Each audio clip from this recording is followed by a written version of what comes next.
Hello everyone! Welcome to my second Vanguard Zombies guide, and in this guide, I will be showing you all how I get the most zombie eliminations with the least amount of time invested, and I do think this is the best method, but do let me know down below if this is not, because if it is not, please let me know. I will happily promote it, I will use it, I will scream it to the skies, because whatever will help me cut down on the amount of time I've wasted in this game for digital camos on a digital gun, I will happily show for, because my god, like, we are all in the same boat here. Like, it's a video game. We should not be using this much time for a video game, you know, reasonably. So any method that isn't the most efficient, like, why are we promoting it? Why are we using it? It should only be the best. So again, let me know down below. I will happily promote that one instead. But anyways, on to my methods. So yeah, as you can see, I am clearly spawn trapping zombies. It is as simple as that, and hopefully you will be doing it very soon. But I want to get some caveats out of the way. So first off, looks can be very deceiving. This does look like an infinite supply of zombies, but it is not. The cap is wildly inconsistent. It's been as high as 1991, I think, and it's been as low as just over 1,000. I think it was like 1,012, 1,014, I think. But yeah, very inconsistent, but it's never been below 1,000, so, you know, you can take that with you. You know, you're gonna get at least 1,000 zombie kills, at least in my experience. But second caveat is that testing. So I could not do the extensive level of testing I wanted to do. I really wanted to get like one weapon from every single weapon class and like level it up to level 70, like the max weapon level. And then the 5 camo challenges, like the 5 sets for like camo challenges, I wanted to test those 5 and time them for each of the weapons from the respective weapon classes. And that would have taken a very long time. Yeah, I ultimately decided not to, because instead of now, you would be seeing that video probably 3 weeks from now, because it would take so long to level up these amount of weapons with the amount of free time that I have. So unfortunately, I could not do that, so I really had to butcher my testing. So I do hope you'll forgive that, the numbers I'll be giving you. But third caveat is that I do know there is a sixth like camo set challenge, which this could work for.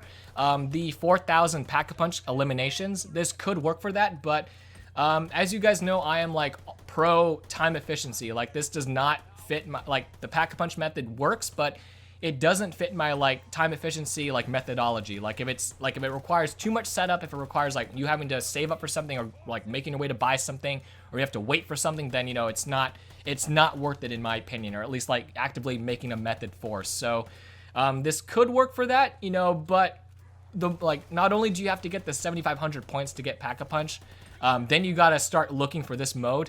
And unfortunately, like, the more rounds you do, the less options you have available, because like when you spawn in for round 1, you have 3 options available, like for maps and modes, then it goes down to 2, and then it eventually goes down to just 1. So like the more you play, like the less like the dice roll is in your favor. So it's like you're gonna have to waste more time, you know, like just like shopping for this one map on like for this one mode and hope you get it, or you could like, you know, just do that naturally, you know, pack a punch like once you actually need it, and then like take care of these 5 camo challenges right now, like, you know, when you need it, with the most like efficient method, which, you know, I think is mine. So yeah, this could work for the pack a punch kills. However, I would not, you know, recommend it. You know, just do that naturally, or, you know, if you really want to, then go ahead, like, you know, try and look for, you know, transmit on apartments and go for it. But again, I don't think it's the most efficient, like, in terms of like how you spend your time. But again, that's just me. So yeah, let's move on from caveats. Let's actually talk about methods and times. Sorry about that. But so I want to talk about the timing first, like my experiment or whatever, like how long it took me to get a certain number of kills. So unfortunately, I could not get 4,000 eliminations, obviously, because of the cap cutoff. I couldn't do it like, you know, in one go. So I cut it off at 1,000 eliminations. So I got 1,000 eliminations with 4 different weapons from 4 different weapon classes. And then I got 800 crit kills, so that I was able to get in one take. So for the weapons I chose, for the assault rifles, I got the AS-44. For the SMGs, I got the MP-40. For the shotguns, I got the combat shotgun. And for the pistols, I got the M1911. So for the 1,000 eliminations, and for this, just multiply it by 4, and you'll get like a basic idea of how long it'll take you to get 4,000 eliminations with them. But the AS-44, it took 24 minutes and 28 seconds to get 1,000 eliminations.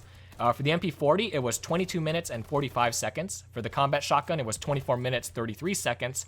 And for the M1911, it was 25 minutes and 50 seconds. So, sounds pretty good to me. I mean, it's not 4,000 eliminations, but that's pretty good for 1,000 kills. But maybe that's just me.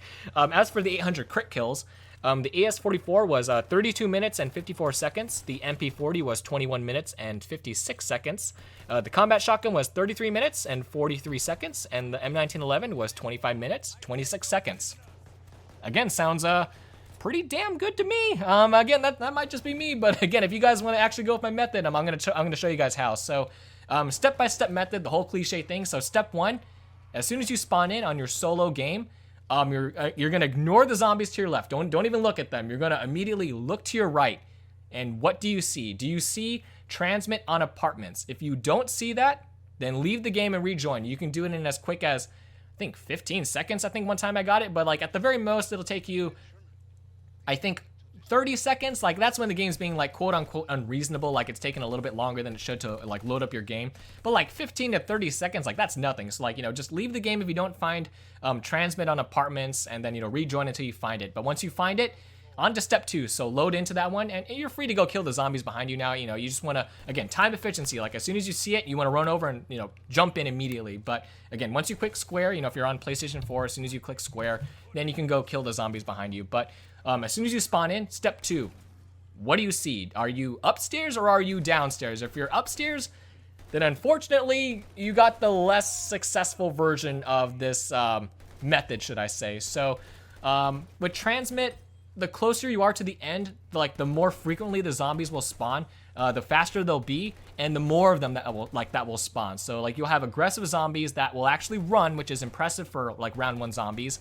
They'll spawn like the most possible before like you actually complete the objective, and they'll spawn the fastest, like in the closest as well. So in my opinion, like you're gonna want to be downstairs, because upstairs, like it could work. Like as you guys are seeing, like they are still spawning in front of you. You are still spawn trapping them, but there's only 4 to 5 zombies. And so like when you're doing the other method, like, you walk from downstairs to upstairs, you can have as many as I think 7 to 8 zombies. So like literally, in some scenarios, twice as many zombies. So, if you have to choose, like, again, you can do this method.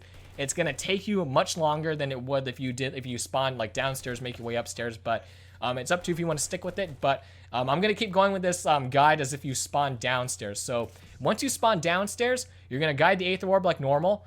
You're going to pick up diabolical damage. I would highly recommend you do it because it is free, and it's going to push you over that threshold. So the zombies at round 1, I think have, I think it's 101 health. And so most guns do 90 damage or less. So what you're going to want this diabolical damage for is to push you over that 100 damage threshold to 101. And so you can actually get one-shot headshots, which is really, really crucial, especially for something like, the pistols and like the weapons with very low magazine size. You're going to want those one-shot headshots. So yeah, pick up diabolical damage. It's free. Like there's no reason you shouldn't. And then you're going to make your way upstairs, And then this is step 3. So step 3, once you get to that, the table in the kitchen or whatever, you're going to want to make sure that you do not follow it into the hallway. So the thing with the Aether Orb is that it has a tendency to have like a delay. So like even if you back away, it's still going to inch forward a little bit more before it actually comes to a stop. So once you get to the table, you're going to start backing away. So that way, like, if it's like, almost through the hallway, like that's perfect. So once you leave it there, like you're just going to like that like hallway is almost a no-go zone.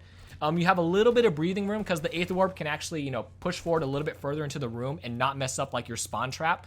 But like any further than that, and the zombies will actually spawn by the staircase like further down the hall, which is not what you want at all. So like step 3 is a warning. Like once you get to the hallway, like where the table is, start, easing up on guiding the Aether Orb, because you don't want it to go too far down the, like into the room and, out the door, because that's like the opposite of what you want, because you do not want the zombies to spawn outside your, perfectly situated spawn trap. And so step 4 is more so I would say it's more so like suggestions. So now that you have your Aether Orb like in the right position, you're just gonna kill the zombies as you see them. But once you start running low on ammo, so like once you get to like maybe I would say three magazines left. Let the zombies come a little bit further into the hallway and just like melee them. You know, there's no shame in meleeing them because again, elimination's an elimination. You have pretty much infinite ammo because every single ammo pack dropped is more or less 2 magazines of ammo. It's like a little bit less or a little bit more. It's random, pretty much just like the zombie cap in this mode or whatever. But you have infinite ammo. You have tons of time. You know, there's no rush. The zombies are weak, so it's like, you know, just melee some of them. Like once you get down to like a mag or two, just start meleeing them until you start like dropping some ammo packs for you, and just, you know, always keep yourself like at a safe level just above, because you know, sometimes there's a zombie way in the back. Like, you know, sometimes there's like a delay, so you have to kill like every single zombie that's currently spawned before more will spawn.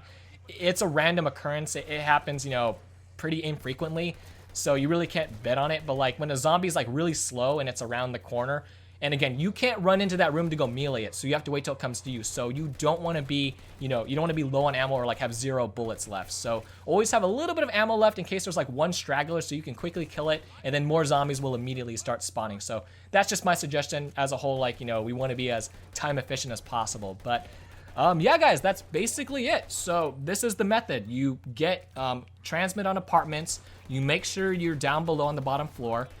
You pick up diabolical damage. You guide the 8th orb up until you get to the kitchen.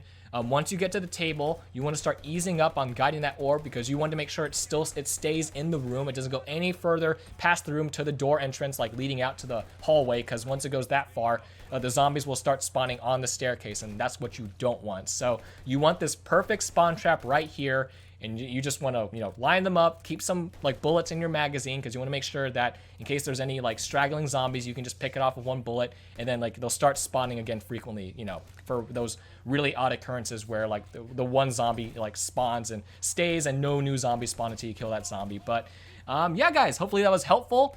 Hopefully, you know, this wasn't too boring. Sorry for all the numbers and all the explanations, but I do want to make sure that, you know, I don't leave any details out. So yeah, hopefully you guys enjoyed this little guide of mine. A very long guide, actually. Sorry this was so long. But yeah, hope to be back with a third guide on, what was it? The 2,000 Covenant kills. So I'm making a guide on that one, so hopefully that one will be out kind of soon. I do want to do more extensive testing and actually do the level of testing like for all the Covenants that I think will work and the ones that don't work, so that way you guys know which ones to look for, which ones to grab, and which ones to not grab. So currently working on that one. Hopefully it'll be out soon. But in any case, guys, thank you so much for watching this video. Hopefully, again, it was very helpful. Let me know down below if there's a much better method out there. I'd be more than happy to promote that one instead over my method, because again, like guys, we are trying to be as efficient as possible to make sure we spend the least amount of time to get the most amount of camos possible. So like anything that helps, you know, I will gladly promote, even if it's not mine. So thank you guys so much for watching this video again. Hopefully you enjoyed it. Hopefully it was helpful. And like always, guys, have an awesome day. I will see you all in the next one.